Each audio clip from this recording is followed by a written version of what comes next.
তো দেখো তোমাদের ক্লাস 11-এর ক্ষেত্রে সবথেকে যেটা তোমাদের প্রথম যেটা চ্যাপ্টারটা ক্লাস 11-এর প্রথম চ্যাপ্টারটা শেষ হয়ে গেছে। প্রথম চ্যাপ্টার বলতে প্রিলিমিনারি চ্যাপ্টারটা নয়, অ্যাটমিক স্ট্রাকচারের গল্পটা বলছি। তো অ্যাটমিক স্ট্রাকচারটা আমাদের ইতিমধ্যে শেষ হয়ে গেছে, তাই না? এই অ্যাটমিক স্ট্রাকচারের মধ্যে যেটা তোমাদের সবথেকে মানে কঠিন জায়গা লাগে, কঠিন টপিক যেটা লাগে, সেটা হচ্ছে গিয়ে স্যার রেডিয়াল নোডের ব্যাপারটা, তাই না? এই যে এই ব্যাপারগুলো স্যার, কোনটা radial node, number of radial node কোনটা, কোনটা স্যার নোডাল প্লেন, তাই না? নোডাল প্লেন কোনটা, তাই না? বা RDF, radial distribution function actually, তাই না? তো এই আরডিএফ বা নোডাল প্লেন বা রেডিয়াল নোড, ঠিক আছে? তো এই সংখ্যাগুলো আমরা কিভাবে বের করব, এই সংখ্যাগুলো আমরা কীভাবে বের করব, এই টপিকটা তোমাদের ম্যাক্সিমাম স্টুডেন্টদের কাছে অনেকটা জটিল লাগে এবং এটা তুলনামূলকভাবে একটু জটিল। ক্লাস 11-এর যেটা অ্যাটমিক স্ট্রাকচার রয়েছে, পরমাণুর গঠন, সেই পরমাণুর গঠনের মধ্যে একটু তুলনামূলকভাবে এই জায়গাটাই জটিল, কিন্তু এতটাও জটিল নয়। এর কিছু সহজ এবং সরল কিছু কনসেপশন রয়েছে, সেই কনসেপশনগুলো যদি তোমাদের ক্লিয়ার থাকে, সেই থিওরিগুলো যদি তোমাদের ক্লিয়ার থাকে, তাহলে পরে তুমি এই ধরনের জিনিসগুলো খুব সহজেই বের করতে পারবে, তাই না? শেপ অফ এ অরবাইটাল, একটা অরবাইটালের শেপ কীরকম হয়, কিংবা একটা অরবাইটালের মধ্যে অ্যান্টিনোড কোনগুলোকে বলবো, সেখানে একটা ডোনাটের ব্যাপার আছে, ডিজেডস করে অরবাইটাল একটা ইউনিক শেপ ফর্ম করে। তো এই ব্যাপারগুলো এরকম কেন বা এই জায়গাটা কেন, দেখো এই রিলেটেড থিওরিটা যদি তোমাদের পড়া না থাকে, তাহলে পরে থিওরিটা অন্য কোনো একদিন পড়াবো, অন্য কোনো একদিন পড়িয়ে দেবো। কিন্তু আজকের ক্ষেত্রে আমি কিছু তোমাদেরকে এই রিলেটেড বা এখান থেকে কিছু কোয়েশ্চেন্স যেগুলো পড়ে, সেই কোয়েশ্চেন্সগুলোর সলিউশনগুলো আমি তোমাদেরকে করিয়ে দেবো। অনুচ্ছেদের যে সমস্ত প্রশ্ন উত্তরগুলো আছে এখানের, কিংবা ধরো যে সমস্তগুলো পড়ে কম্পিটিটিভের ক্ষেত্রেও টুকটাক, তাহলে সেইগুলোর ক্ষেত্রে কিছু ভালো প্রশ্ন কিন্তু আমি এখান থেকে করিয়ে দিচ্ছি। এগুলোর মধ্য থেকেই পড়বে তুমি বলতে গেলে, বোর্ডের তো পড়বেই, তার সাথে সাথে আরও অন্য জায়গার থেকেও পড়ার চান্স রয়েছে, ঠিক আছে? এবং তার সাথে সাথে কোয়েশ্চেনগুলো শুধু কোয়েশ্চেন করাবো না, উত্তরগুলো শুধু বলবো না, তার সাথে সাথে আমি তোমাকে ওই কনসেপ্টটা বুঝিয়ে দেবো যে এই উত্তরটা এলো কোথা থেকে, এই উত্তরটা কেন হলো, এটাও আমি তোমাদেরকে বুঝিয়ে দেবো। দেখো তোমাদের এই রেডিয়াল নোড থেকে যে সমস্ত কোয়েশ্চেনগুলো আসে, তার মধ্যে কিছু ইম্পর্টেন্ট কোয়েশ্চেনের মধ্যে প্রথম একটা কোয়েশ্চেন রয়েছে। দেখো 1 নম্বরে যদি তোমাকে একটা কোয়েশ্চেন করায়, যেমন হচ্ছে প্রথমেই তোমাদেরকে বলে যে ধরো তোমাকে একটা বলছে যে স্যার 3s ও 2p, ঠিক আছে? 3s ও 2p এই কক্ষকগুলোতে আমার বলছে এই কক্ষকে রেডিয়াল নোডের সংখ্যা কত, number of radial node present in that কি অরবাইটালস। তাহলে এই অরবাইটালগুলোতে রেডিয়াল নোডের সংখ্যা কত, এটা খুব একটা ফান্ডামেন্টাল একটা কোয়েশ্চেন, সবাই জানে এটা ফান্ডামেন্টাল কোয়েশ্চেন, খুব প্রিলিমিনারি জিনিস, ঠিক আছে? এর ক্ষেত্রে শুধু তোমাকে একটা সূত্রই মনে রাখতে হবে, যখনই তোমাকে বলবে যে স্যার রেডিয়াল নোড, দেখো এক্ষেত্রে তোমাকে একটা জিনিস আমি বুঝিয়ে দিই, এই যে নোডের ব্যাপারটা না, এই নোড কিন্তু এক ধরনের নয়, নোডকে কিন্তু দুভাগে ভাগ করা যায়। একটা মনে রাখবে, একটা হচ্ছে রেডিয়াল নোড, কি স্যার? একটা হচ্ছে রেডিয়াল নোড, ঠিক আছে? আর একটা নোড হচ্ছে স্যার অ্যাঙ্গুলার নোড। মনে থাকবে 2 ধরনের নোড কিন্তু আমার এখানে আছে, কি বললাম? একটা স্যার রেডিয়াল নোড আর একটা স্যার অ্যাঙ্গুলার নোড। এই 2 ধরনের নোড কিন্তু আমাদের এখানে পড়তে হবে। অ্যাঙ্গুলার নোডটাকেই বেসিক্যালি আমি নোডাল প্লেন হিসেবে পরে কনসিডার করব, দেখতে পাবে, ঠিক আছে?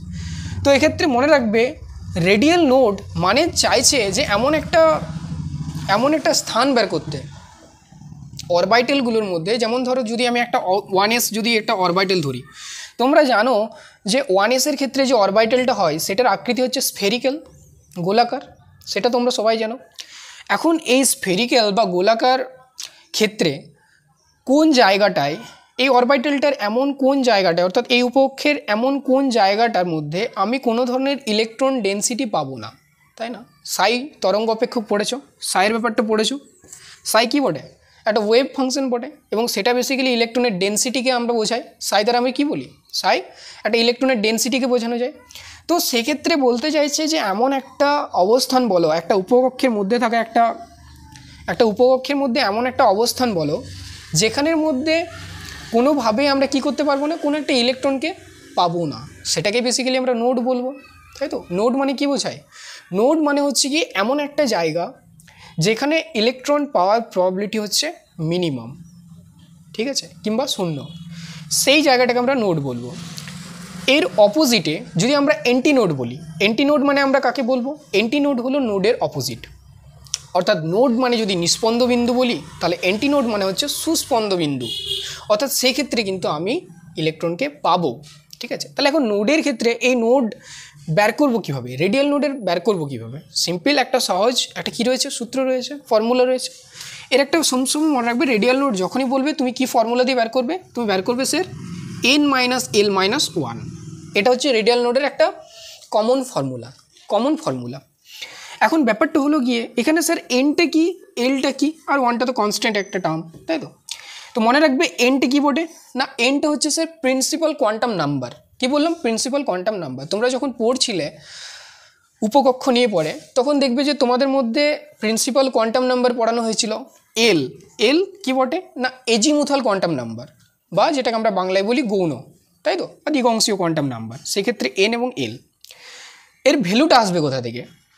3s এর ক্ষেত্রে এন এবং এল এর ভ্যালু কত, 2pর ক্ষেত্রে এন এবং এল এর ভ্যালু কত? খুব সহজ জিনিস, তোমরা নিশ্চয়ই ইতিমধ্যে বের করতে পেরে গেছো।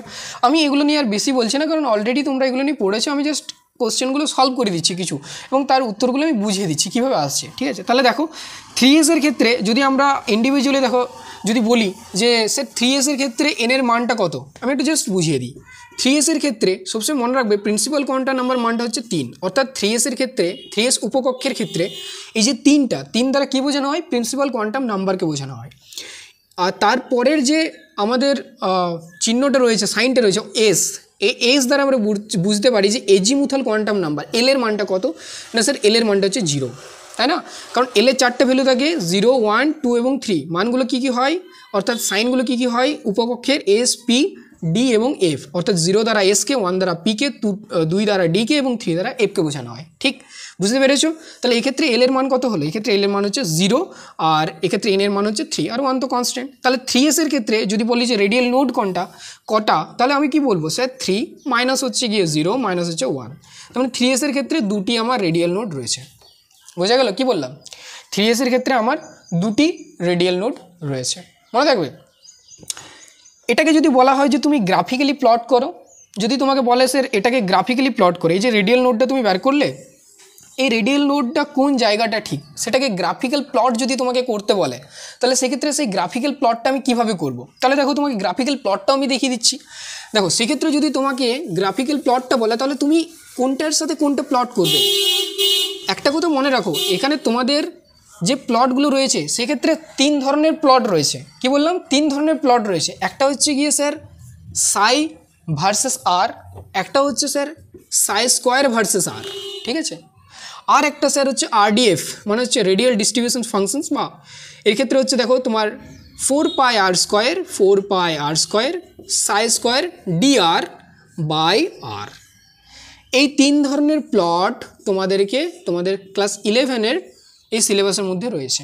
এবারে এগুলো কি স্যার? সাইটা কি, আরটা কি, সাই স্কোয়ার বাই আরটা কি, 4πr স্কোয়ার সাই স্কোয়ার dr এটা কি, এগুলো জানার জন্য তোমাকে অবভিয়াসলি থিওরিটা পড়তে হবে। আমি আজকে যেহেতু থিওরিটা পড়ছি না, তাই জন্য এগুলো নিয়ে বেশি বলছি না। আমি শুধু কোশ্চেন রিলেটেড যতটুকু বলা দরকার আমি ঠিক ততটুকু তোমাদেরকে বুঝিয়ে দিচ্ছি। বুঝতে পেরেছো?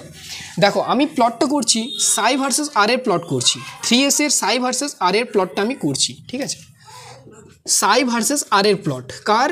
3s এর রেসপেক্টে। এখন মনে রাখবে যে 3s এর প্লট শুধু সাই ভার্সেস আর এর ক্ষেত্রেই হয় না, সাই স্কোয়ার ভার্সেস আর এর ক্ষেত্রেও হয়, এবং 4πr square dr Sai square by আর এর ক্ষেত্রেও হয়, ঠিক আছে? তোমাদের ওখানে ক্যাপিটাল আর আর এই সাইটা, এই দুটোকে রিপ্লেস করা যেতে পারে, অর্থাৎ তোমাদের দেখবে বইয়ে ছায়াতে আর আছে, সেটাকে তুমি সাইও বলতে পারো, ঠিক আছে? দুটোই অ্যাকচুয়ালি ফাংশনসটাকে বোঝানো হচ্ছে। তাহলে দেখো এটার প্লটটা করলে কি হবে? সবসময় মনে রাখবে যে আমাকে যখনই এসের গল্প বলবে, ঠিক আছে, তাহলে সাই ভার্সেস আর এর প্লট করছি, তাহলে সাই এদিকে আর এদিকে। তাহলে মনে রাখবে সবসময় যখন আমি 3s এর মতো একটা অরবাইটালের আমি প্লট করব বা গ্রাফিক্যাল ডেজিগনেশনটা যখন দেখাবো, আমি গ্রাফটা দেখাবো, তখন মনে রাখবে যে 3s এর ক্ষেত্রে সবসময় কিন্তু উঁচুর থেকে নিচের দিকে যাবে। মানে ব্যাপারটা কি বললাম, এবং এটা কেন হচ্ছে, অর্থাৎ গ্রাফটা দেখবে সবসময় এখান থেকে শুরু হয়, উপর থেকে শুরু হয়। স্যার এটা কেন 3s এর ক্ষেত্রে কেন? যেমন যখন তোমাকে পি এর ক্ষেত্রে দেখবে বলা হবে, স্যার পি এর ক্ষেত্রে শুরু হবে কোথা থেকে? আর ইজিক্যালস টু 0 থেকে শুরু হবে, বাট ইকুয়ালস টু ম্যাক্সিমাম থেকে শুরু হবে। কেন স্যার এটা এরকম হওয়ার পিছনে কারণটা কি? এর কারণটা হচ্ছে গিয়ে তোমার শেপটা যদি তুমি দেখো এসের ক্ষেত্রে এভাবে, তুমি এটা হচ্ছে গিয়ে এসের ক্ষেত্রে স্ফেরিক্যাল। তো মনে রাখবে যে এসের ক্ষেত্রে, এই স্ফেরিক্যালের ক্ষেত্রে অ্যাকচুয়ালি এখানের ইলেকট্রন ডেন্সিটিটা সবথেকে বেশি থাকে, অর্থাৎ নিউক্লিয়াসকে ঘিরে নিউক্লিয়াসকে ঘিরে ইলেকট্রন ডেন্সিটি সবথেকে বেশি থাকে এবং তারপর হচ্ছে কি আমার আস্তে আস্তে সেটা কমতে থাকে আর কি। কি বললাম, প্রথমে এসের ক্ষেত্রে নিউক্লিয়াসের চারিদিকে ইলেকট্রন ডেন্সিটি অনেক বেশি থাকে, সেটা 1s হোক, 2s হোক, 3s হোক, 4s হোক, যাই হোক না কেন, যে কোনো ধরনের উপকক্ষের ক্ষেত্রে, ঠিক আছে, প্রথমের ক্ষেত্রে কিন্তু আমার ইলেকট্রন ডেন্সিটি বেশি থাকে। সো ইলেকট্রন ডেন্সিটিগুলোকে যদি আমি এভাবে যদি পরপর সাজাই দেবো তারপর, তাহলে এইখান থেকে ম্যাক্সিমাম থেকে হয়ে কিন্তু আস্তে আস্তে আমার কমছে, ঠিক আছে। তারপর আস্তে আস্তে নোড পাবো, যেহেতু 1sের ক্ষেত্রে দেখবে কোনো ধরনের নোড নেই, 1sের ক্ষেত্রে আমার রেডিয়াল নোডও পাবে না, 1sের ক্ষেত্রে কোনো ধরনের আমার রেডিয়াল নোড পাবো না। তো ব্যাপারটা এরপর দেখো, তাহলে সবসময় মনে রাখবে এসের ক্ষেত্রে এই জিনিসটা থিওরিটা যখন আমি প্রপার থিওরি বোঝাবো তখন এটা আরও ভালোভাবে বুঝতে পারতে, কিন্তু এখন শুধুমাত্র এটুকু মনে রাখো যে যেহেতু এসের ক্ষেত্রে সবসময় উপর থেকে শুরু হবে। এক্সেপশন কোনটা? এক্সেপশন হচ্ছে 4πr² ψ² dr ভার্সেস আর এর প্লট যখন করব, এটার ক্ষেত্রে কিন্তু 0 থেকে শুরু হবে, অর্থাৎ এখান থেকে শুরু হবে শুধুমাত্র এই গ্রাফিক্যাল প্লটটার ক্ষেত্রে। কিন্তু সাই বা ψ² এর ক্ষেত্রে সবসময় কিন্তু উপর থেকেই শুরু হবে, ম্যাক্সিমাম থেকে শুরু হবে, শুধু এসের ক্ষেত্রে, মনে থাকবে? ঠিক বলেছো। তাহলে এখন দেখো, তাহলে এক্ষেত্রে দেখো আমার রেডিয়াল নোড বেরিয়েছে দুটো, তাহলে দুটো রেডিয়াল নোড কীভাবে দেখাবো দেখো, তাহলে এক্ষেত্রে এটা একটু মুছে দিই, ঠিক আছে। দেখো তাহলে এক্ষেত্রে আমার নামলো, এক্ষেত্রে দেখো এখানে ক্রস করবে, মনে রাখবে সাইয়ের ক্ষেত্রে সবসময় ওয়েভটা পজিটিভ এবং নেগেটিভ দুদিকেই ট্রাভেল করবে, বাট ψ² ক্ষেত্রে কিন্তু সবসময় পজিটিভ, এবং 4πr² অর্থাৎ RDF এর ক্ষেত্রেও কিন্তু পজিটিভ থাকবে। তাহলে সেই ক্ষেত্রে দেখো পজিটিভ এবং নেগেটিভ হলে পরে আমার এখানে এলো একটা নোড হলো, অ্যান্ড দেন তারপর এটা হলো, এরপর এদিকে গেলো, এরপর যত যাবে তারপর ইলেকট্রন ডেন্সিটি শূন্য হতে হতে, মানে ইলেকট্রন শূন্যের দিকে হতে যাবে, ডেন্সিটিটা শূন্যের দিকে হতে থাকবে। সো এই দেখো এই জায়গাগুলো, যেই জায়গাগুলোতে কাট করেছে এইগুলো হচ্ছে গিয়ে রেডিয়াল নোড। কি বললাম? এইগুলো হচ্ছে radial node. So number of radial node 3s এর ক্ষেত্রে কোনগুলো? এই দুটো জায়গা হচ্ছে রেডিয়াল নোড, মনে থাকবে। এর থেকে বেশি তোমাদের বুঝতে গেলে পুরো থিওরিটাকে ভালোভাবে পড়াতে হবে। জানি না তোমাদের থিওরিটা ভালোভাবে পড়ানো আছে কি না, কিন্তু যদি না থাকে তাহলে পরে যদি কেউ বলো তাহলে পরে আমি সেটা পড়িয়ে দেবো আর কি, খুব সহজ জিনিস বটে। তো সেই ক্ষেত্রে এটা হচ্ছে রেডিয়াল নোড। তাহলে আমার ক্ষেত্রে এখানে রেডিয়াল নোড বেরোলো দুটো, ঠিক আছে। থিওরি একটু বলে দিচ্ছি বলেই সময় লাগছে, আর যারা জানো এগুলো তাদের ক্ষেত্রে তো খুব ইজি মনে হবে। সিমিলার ওয়েতে যদি বলে যে টুপির ক্ষেত্রে রেডিয়াল নোড কটা, এই যে টুপির ক্ষেত্রে রেডিয়াল নোড কটা, তো simple sir n - l - 1, n এর ক্ষেত্রে 2 স্যার, p এর ক্ষেত্রে স্যার 1 and 1, তার মানে 0, তার মানে রেডিয়াল নোড নেই স্যার, টুপির ক্ষেত্রে রেডিয়াল নোড নেই। সো যদি আমি সাই ভার্সেস আর করি টুপির ক্ষেত্রে, তাহলে এই প্লটটা কেমন হবে? তাহলে এই প্লটটা হবে এরকম। এর যদি প্লটটা আঁকি স্যার, এটা সাই এটা আর আঁকলাম, এবং সেটার প্লটটা হচ্ছে গিয়ে স্যার আমার এরকম, এটা টুপির প্লট। অর্থাৎ কোনো ধরনের কোনো দেখো কাট করেছি কি, এখানে যেমন আগেরবারে কাট করেছিল, এখানে কিন্তু কোনো কাট করেনি, তার মানে এখানে কোনো ধরনের কোনো কি পাইনি আমরা, রেডিয়াল নোড পাইনি, তার মানে টুপিতে কোনো রেডিয়াল নোড নেই, ঠিক আছে। এরপর স্যার এটা দেখুন পি কোথা থেকে শুরু হয়েছে, r = 0 থেকে শুরু হচ্ছে, বাট ওটা এসের ক্ষেত্রে ম্যাক্সিমাম থেকে শুরু হয়েছিল। এটাই নিয়ম সাইয়ের এসের ক্ষেত্রে এবং সাইয়ের পি এর ক্ষেত্রে, ঠিক আছে। আচ্ছা, নেক্সট দেখো তোমাদের নেক্সট কোশ্চেন।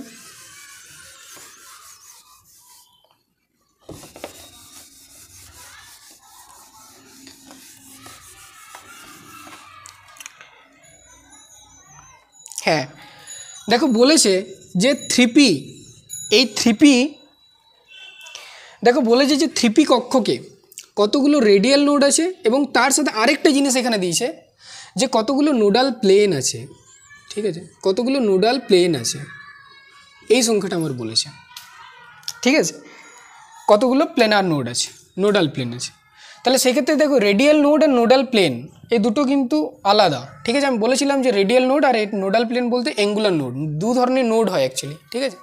তো বেসিক্যালি নোড বলতে একটা পয়েন্টকে বোঝাচ্ছে, রেডিয়াল নোডের ক্ষেত্রে নোডাল প্লেনকে বোঝাচ্ছে একটা তলকে, ঠিক আছে। সেই ক্ষেত্রে সেই দুটোকে বের করানোর কী সূত্র, খুব সিম্পল। আমি বলছি না আমি এখন থিওরিটা খুব বেশি বোঝাবো না, আমি শুধু তোমাদের এই কোশ্চেন রিগার্ডিং যে সমস্ত যেটুকু বোঝাতে হয় সেটুকু বুঝিয়ে দিচ্ছি। দেখো রেডিয়াল নোডের ক্ষেত্রে যখন 3p বের করবে তখন সিম্পল n - l - 1, সো 3 - 0 1, তার মানে হচ্ছে গিয়ে কী হলো বলো, 0 1 মানে 1 - 1 মানে হচ্ছে গিয়ে একটা, তো রেডিয়াল নোড হচ্ছে 3pর ক্ষেত্রে একটি, বুঝতে পেরেছো, 3pর ক্ষেত্রে হচ্ছে একটি। যদি বলে যে নোডাল প্লেন, সবসময় মনে রাখবে যে নোডাল প্লেন কখনোই n-এর উপর ডিপেন্ড করে না। কি বললাম? নোডাল প্লেন কখনোই n-এর উপর অর্থাৎ প্রিন্সিপাল কোয়ান্টাম নাম্বার উপর ডিপেন্ড করে না। সেটা সবসময় ডিপেন্ড করে এজিমুথাল কোয়ান্টাম নাম্বারের উপর, অর্থাৎ এল এর উপর ডিপেন্ড করে। ঠিক আছে, মনে রাখবে নোডাল প্লেনটা সবসময় এল এর উপর ডিপেন্ড করে। সো এক্ষেত্রে 3p থাক বা 2p থাক, সেটা যাই থাক না কেন, সেক্ষেত্রে সবসময় মনে রাখবে যে ডিপেন্ড 3 বা 2 এর ক্ষেত্রে করবে না, করবে শুধু পি এর ক্ষেত্রে। সো পি এর ক্ষেত্রে এল এর মান কত? এল এর মান বললাম স্যার, পি এর ক্ষেত্রে এল এর মান হচ্ছে 1। তার মানে এখানে কটা নোডাল প্লেন থাকবে? একটা নোডাল প্লেন থাকবে। মনে থাকবে কি বললাম? কটা নোডাল প্লেন থাকবে? একটা নোডাল প্লেন থাকবে, একটি নোডাল প্লেন থাকবে। এটা হচ্ছে রেডিয়াল নোড এবং নোডাল প্লেনের মধ্যে ডিফারেন্স। রেডিয়াল নোডের ক্ষেত্রে এন অর্থাৎ principal quantum number, azimuthal quantum number দুটোই লাগবে। বাট 3pর ক্ষেত্রে যখন আমরা নোডাল প্লেন বের করবো সেক্ষেত্রে শুধুমাত্র একটাই আমাদের কনসিডার করতে হবে, সেটা হচ্ছে গিয়ে এজিমুথাল কোয়ান্টাম নাম্বার বা এল এর মানটা। ঠিক? আচ্ছা,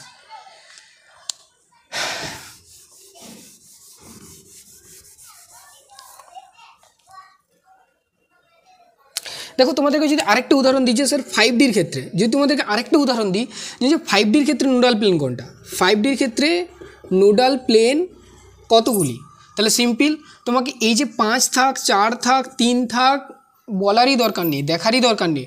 তুমি শুধু দেখবে যে এটা কি আছে, এটা ডি স্যার, ডি এর ক্ষেত্রে এল এর মান কত হবে স্যার? এসপিডিএফ, এসপিডিএফ মানে 0 1 2, তার মানে এল এর মান হচ্ছে গিয়ে 2। মনে থাকবে? তার মানে কটা হবে নোডাল প্লেন? সেটি হচ্ছে 2টি। ঠিক আছে, তুমি জানো যে ডি এর কতগুলো কক্ষক আছে? ডি এর 5টা কক্ষক রয়েছে। কি কি স্যার? ডি এক্স ওয়াই রয়েছে, ডি এক্স জেড রয়েছে, ডি ওয়াই জেড রয়েছে, d x square minus y square রয়েছে এবং স্যার ডি জেড স্কোয়ার রয়েছে। 5টা কক্ষক রয়েছে। কেমন 5টা কক্ষক থাকে? এইগুলোকে কক্ষক বলে। বুঝতে পারছো তো কী বলতে চাইছি? এই যে দেখো এইভাবে 1টা 2টা 3টা 4টা 5টা ডিজেনারেটেড কক্ষক, সমশক্তি সম্পন্ন কক্ষক, তাই তো? মনে রাখবে সেক্ষেত্রে সবসময় কিন্তু আমার ডি থাকলে পরেই আমার নোডাল প্লেন কিন্তু 2টি হবে। ঠিক আছে, শুধুমাত্র একটা কিন্তু হবে না, একটার ক্ষেত্রে নোডাল প্লেন 2টো থাকবে না। অর্থাৎ আমি একটা কথা বলতে চাইছি, ডি ও এক্স ওয়াইয়ের ক্ষেত্রে নোডাল প্লেন 2টা, ডি এক্স জেডের ক্ষেত্রে নোডাল প্লেন 2টো, ডি ওয়াই জেডের ক্ষেত্রে নোডাল প্লেন 2টো, d x square minus y স্কোয়ারের ক্ষেত্রে নোডাল প্লেন 2টো। কিন্তু এই যে ডি জেড স্কোয়ারের শেপটা কেমন জানো তো? ডি জেড স্কোয়ারের শেপটা হচ্ছে এইরকম, এই টাইপটা হচ্ছে ডি জেড স্কোয়ারের শেপ, এবং এটা একটা এই যে এটাকে বলা হচ্ছে ডোনাট, এরকমের আকারে একটা থাকে ইলেকট্রন ডেন্সিটিটা। বোঝা যাচ্ছে? তো সেই ক্ষেত্রে আমি কি বলবো, এই যে ব্যাপারটা, এই জেড স্কোয়ারের ক্ষেত্রে ডি জি স্কোয়ারের ক্ষেত্রে কিন্তু আমার নোডাল প্লেন 2টো থাকে না। মনে থাকবে কটা থাকে? এক্ষেত্রে কিন্তু মনে রাখবে যে একটিই নোডাল প্লেন থাকে, একটিই নোডাল প্লেন থাকে এবং সেটাকে অ্যাকচুয়ালি 2টো কোনিক্যাল প্লেনের মধ্যে ভাগ করা হয়, সেটাকেই 2টো প্লেন হিসেবে কনসিডার করি। এটার আলাদা কনসেপ্ট রয়েছে। বোঝা গেল? এখন মনে রাখবে যে ডি জেড স্কোয়ারের ক্ষেত্রে কিন্তু নোডাল প্লেন 2টো হয় না, একটা থাকে। কিন্তু বাকি যতগুলো ডি এর যতগুলো কক্ষক রয়েছে প্রত্যেকের কিন্তু নোডাল প্লেন 2টো। কারণ এক্ষেত্রে এল মান কত? 5Dর ক্ষেত্রে এল এর মান এই যে বললাম 2, তার মানে 2টো। সিম্পল ব্যাপার।